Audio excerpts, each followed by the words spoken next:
Za mňa dôvera, zlepšenie komunikácie, viera v tých ľudí a podpora tých ľudí v regiónoch sa musí prejaviť naozaj hlavne v tom úprimnom úmysle a teda aj reálne pretaviť do činov a skutkov.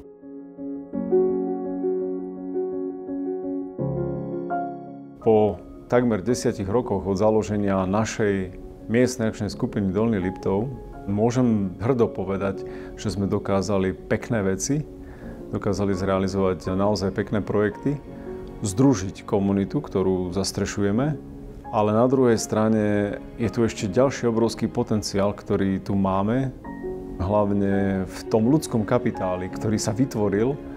Sú to ľudia srdciari, ktorí to robia s láskou, ktorí to nerobia vôbec kvôli nejakým financiám, ale robia to preto, že majú radi ten svoj región, v ktorom žijú. Je to ich domov, chcú tam žiť a chcú ho rozvíjať, posúvať tú komunitu ďalej.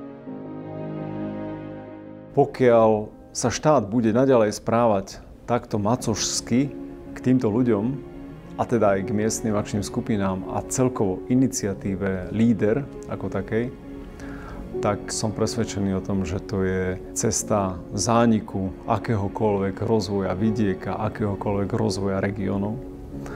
A ja si myslím, že stále tu šanca je to celé opraviť, ale bez toho, aby nás riadiace orgány nepodporili a štát nepodporil, tak to určite nie je možné. Mnohí z týchto ľudí, či už politikov alebo ľudí, ktorí nás momentálne zastupujú na ministerstvách, pochádzajú práve z týchto regiónov. Pochádzajú z vidieka, pochádzajú možno práve z prostredia, v ktorých miestne akčné skupiny pôsobia. A odkázal by som im, aby nezabúdali na to, odkiaľ vyšli, a práve LEADER je tá možnosť, kde môžu toto celé nejakým spôsobom napraviť. Nie všetci ľudia žijú v mestách.